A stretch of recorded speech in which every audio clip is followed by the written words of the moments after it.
So today we're going to be looking at my latest project. It is a Panasonic 13-inch color monitor. It is the CT-S1390Y. As far as I know, these were primarily used as CCTVs, but they have a pretty good tube inside. It's a 420 TVL tube, and from the factory they come stock with S-video and composite, which is pretty nice. And I wanted to try and RGB mod this. I had a buddy who saved it from a recycling center, and seemed like a really good candidate for an RGB mod. So the first thing I had to do was actually replace this Panasonic logo because it was broken off. I found one on eBay. But yeah, what I ended up doing was I ended up hooking into the jungle chip inside, which is the chip that handles video encoding and decoding and sends the signals to the RGB amplifiers and eventually to the CRT. It has RGB inputs, but they're not for analog video signals. They are for the on-screen display that on this TV is only used for the service menu. So what happens is there's another chip in there, a microcomputer, and it generates the video signal for the on-screen display, as well as it handles all of the controls for the TV. Like if you turn the volume up and down or you adjust the brightness, contrast, that microcontroller receives all of those signals and handles it accordingly. So that chip sends RGB data to the chroma chip, or the jungle chip, and what I did was I injected my own RGB signal in between the two chips. And now this is a fairly common mod to do on CRTs that have RGB capable jungle chips. However, this one was a particular pain in the ass because the data sheet for the jungle chip does not really explain anything about the signal levels that are expected from the microcomputer. And what I found out is that it expects signals that are higher than the standard of 0.7 to 1 volt-ish peak to peak. So what I ended up having to do, which took way more time and effort than I actually wanted to put into this monitor, but here we are, I had to design my own amplifier that would take the input from the SCART that I added. It runs it into a CT-S1390Y 3-channel video amplifier, and then from there it runs it into a set of potentiometers for adjusting gain, and then it also has a 5-volt regulator on here to power the amplifier, as well as add some capability to boost the signals with these drive potentiometers down here. And so once all of that magic is done, it sends it on an output line that goes to the chroma chip, or the jungle chip. And I also had to add diodes on the RGB signal lines between the microcomputer and my RGB injection, because what I found was when the service menu isn't active, it pulls all 3 RGB signals to ground really strong. So it was like killing my my video signal no matter what I did. Even though I had it properly biased and with the correct impedance and everything, it just didn't want it. So that's where I'm at now. I'm pretty impressed with the results. I'm going to show you guys in a second, but I wanted to take a second to show you my work here too, because I'll give you a better view when it's all put together. But you can see I put a SCART connector right here, and then on the other side, I can't really get a good view of it right now, and I got everything hooked up, but you can see there's a stereo output and a switch. And so what this switch does is it switches between sending the SCART stereo audio directly to these outputs, or sending it to the internal mono speaker right over here in the CRT. And when you have it switched to the internal audio, it runs the stereo signal through a couple resistors to actually properly mix it down to mono without any quality loss or clipping. So it's a properly mixed down stereo to mono signal.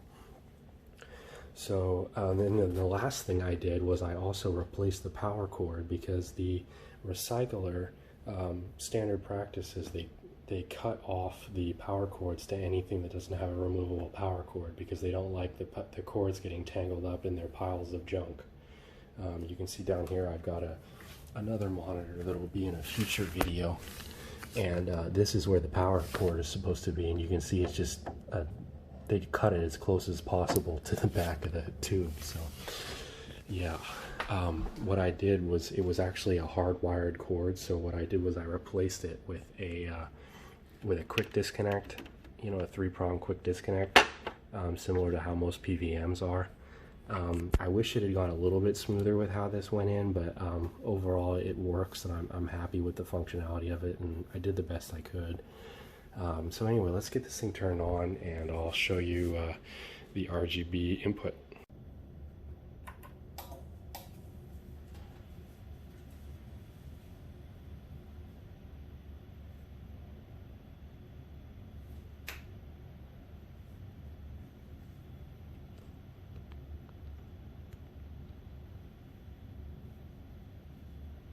There it is. Let's make sure that the focus gets dialed in here. I'm going to do it manually.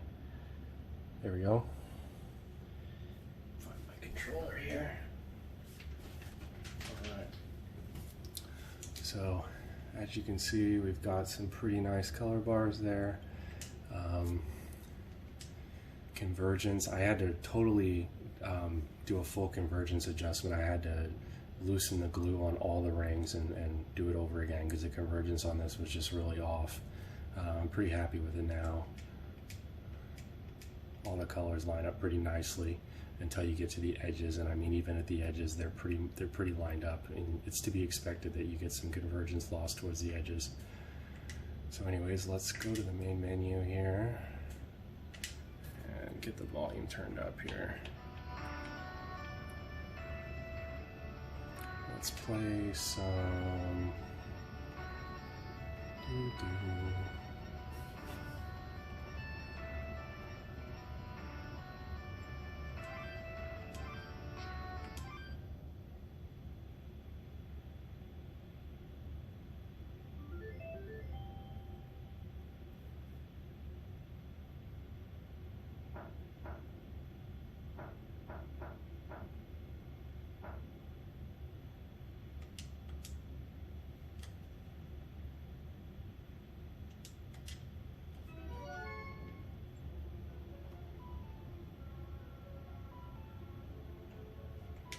I forget this game has an intro. Oh, there we go, I skipped it. Okay, let's figure out what my controls are. There we go.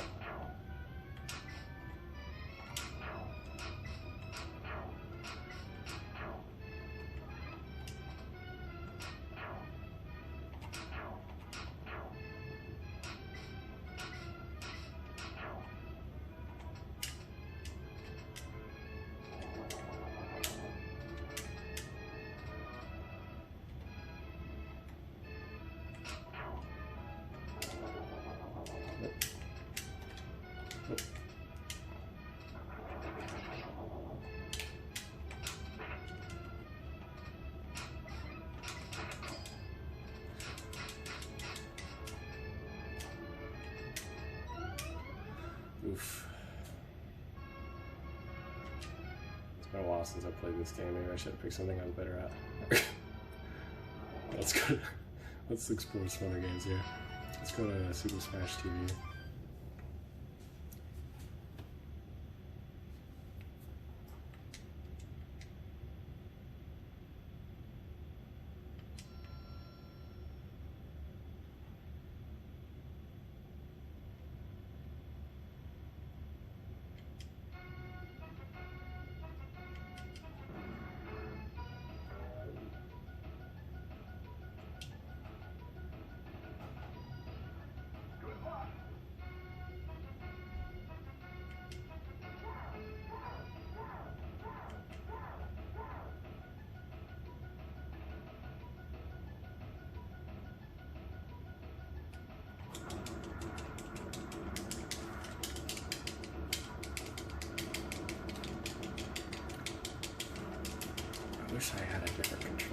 game, because you can shoot diagonally by holding two buttons at once, and this controller is pretty terrible for that.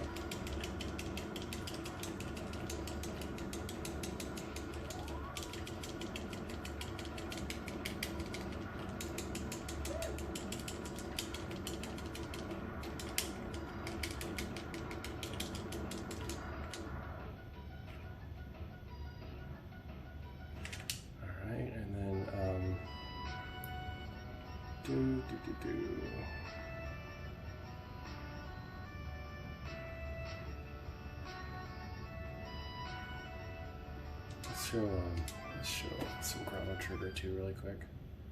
Oh, you know what? Actually, let me do F-Zero, because the guy that bought this from me, he's really into F-Zero and Yoshi's Island. So let's do some of those.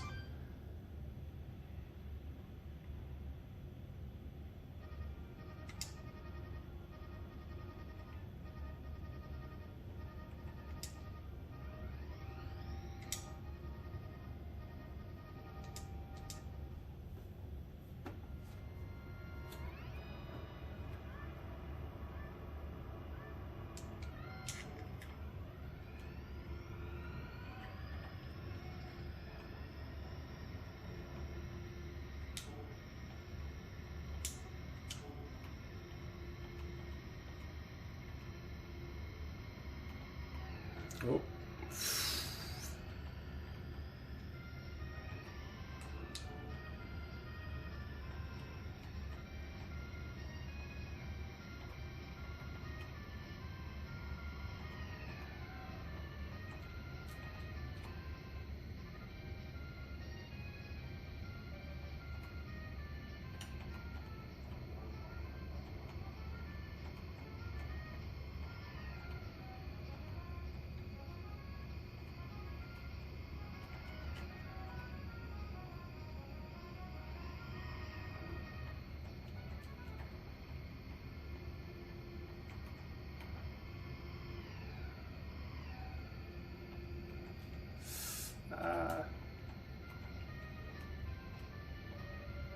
Okay, well, let's go to Yoshi's Island.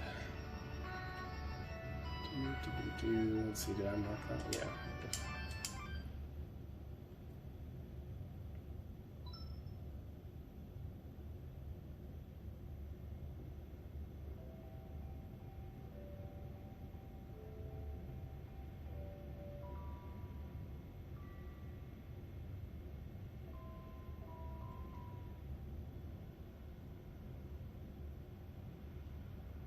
Yeah, that looks fantastic. Love this title screen.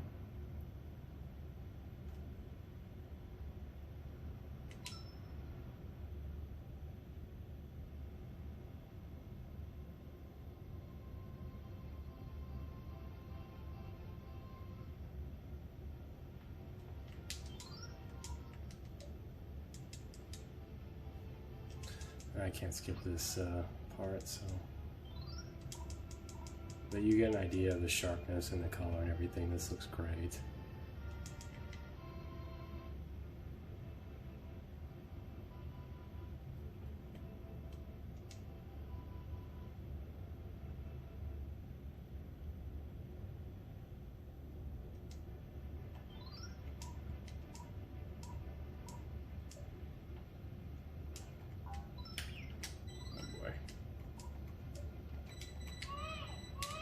You can tell that I did not grow up on SNES.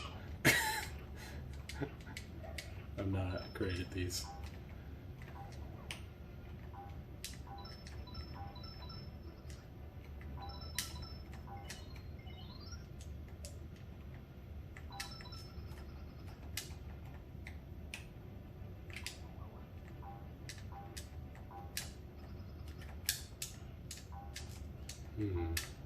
Oh, was that supposed to just get me back up here?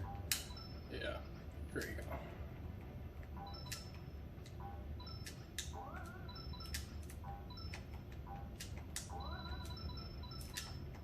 Alright, so here is a shot with the back replaced on the monitor. So you can see right here that the SCART is nice and flushly mounted. This is a 3D printed cover to go over the hole. Although the hole before I had this cover was also pretty clean, so I didn't really need it, but it looks nice.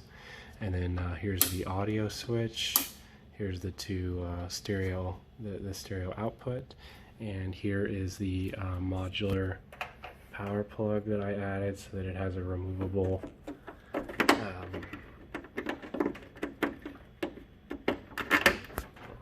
power cord, right like that. And yep, that's it for this monitor.